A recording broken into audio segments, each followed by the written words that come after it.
Hey. It's time to mess with our phone's data settings. And the data settings can be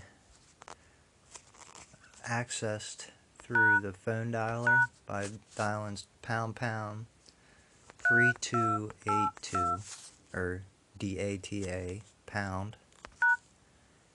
And it'll come up with this menu to view or edit. And we want to edit to make changes. And it's going to ask for your MSL code, or your Master Subsidy Lock Code, I believe it stands for. I called Virgin Mobile and tried to get mine, but they said they don't give out phone codes. So just tell them that, it's your MSL code and you need it now. And you're going to have to root your phone if they won't give it to you, which they probably won't. And I just suggest going to XDA developers website. And after you root your phone, get an application called MSL Reader.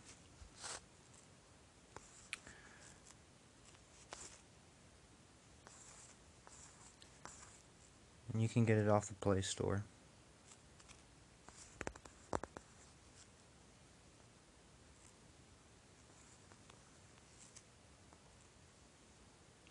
MSL Reader.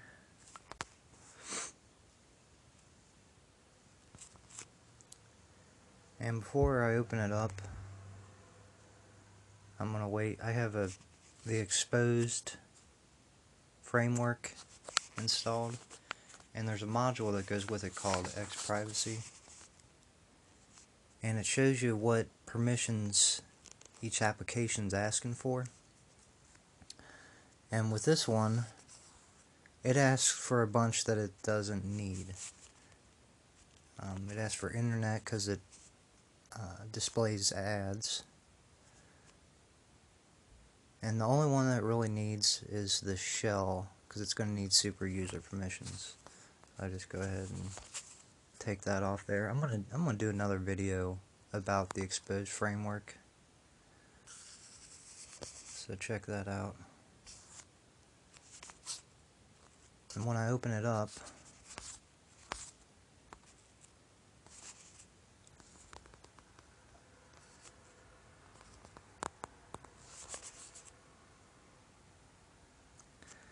it says this program reads your...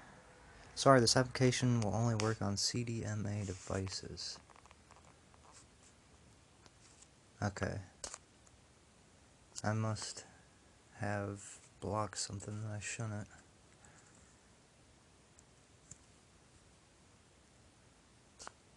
What the? Let's see, phone. It wants the phone type, that's probably why. Try it again.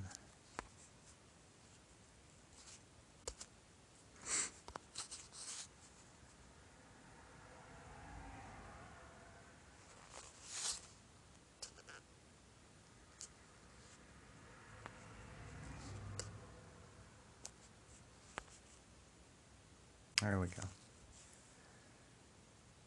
And it says your serial number doesn't appear to be from an HTC device, and it's just saying that because it's not getting it because it's being blocked by X-Privacy. But it'll still work.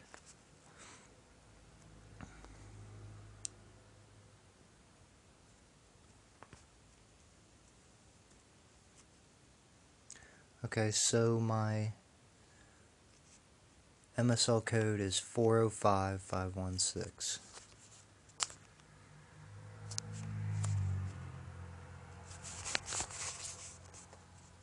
Now we can enter our MSL code.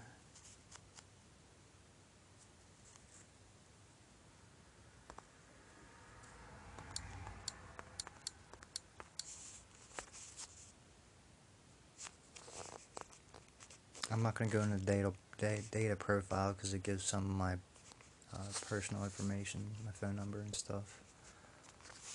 So in the EVDO, DDTM is for whether or not calls are blocked when you have an internet connection, and I believe by default it's set to disable, which is what we want.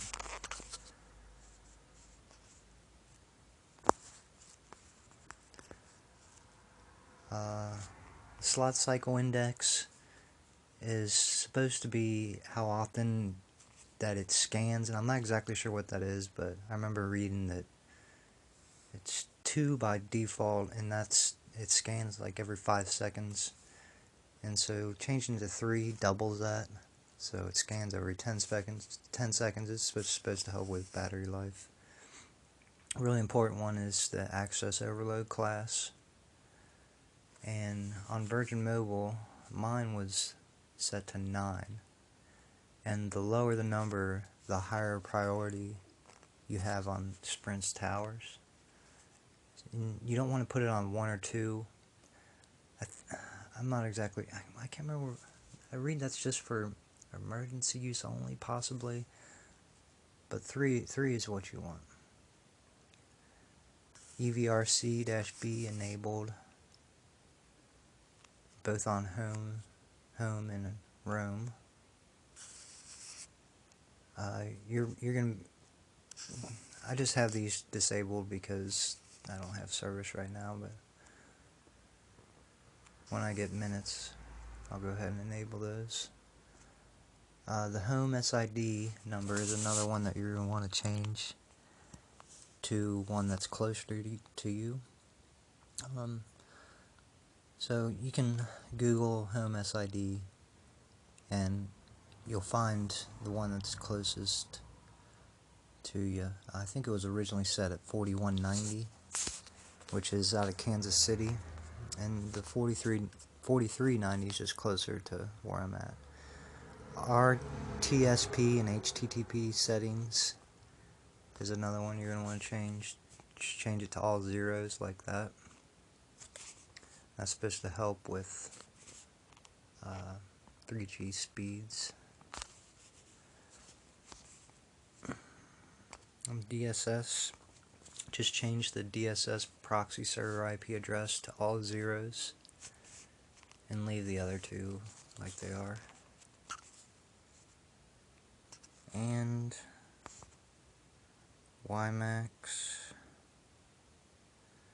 or 4G settings, and this is going to be antiquated after 2014 because they're no longer just going to have regular 4G.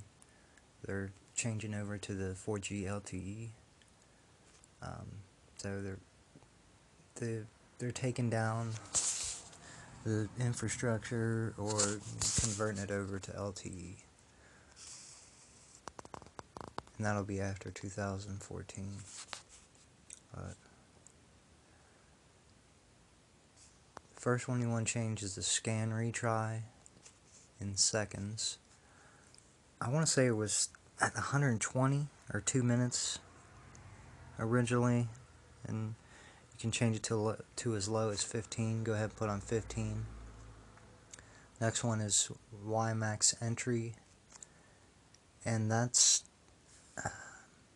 for picking up weaker signals to where 4G your radio will connect at weaker signals.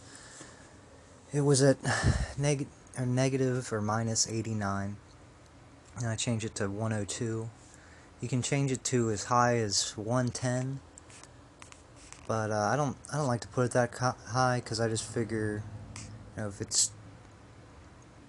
your 4G is letting in that weak of a signal, it's probably not going to be a boost over speeds of 3G.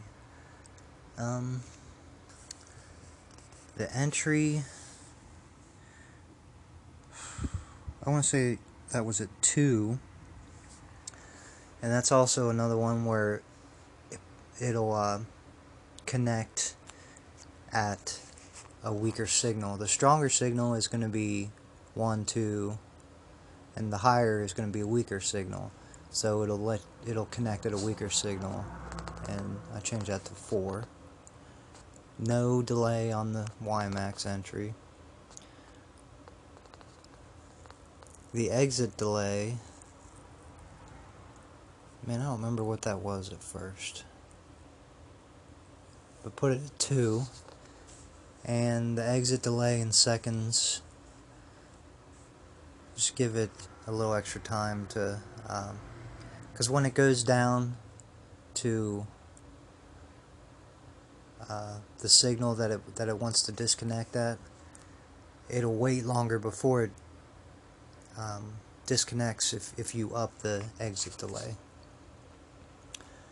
And that should be about it for this video. Go ahead and check out the video on X privacy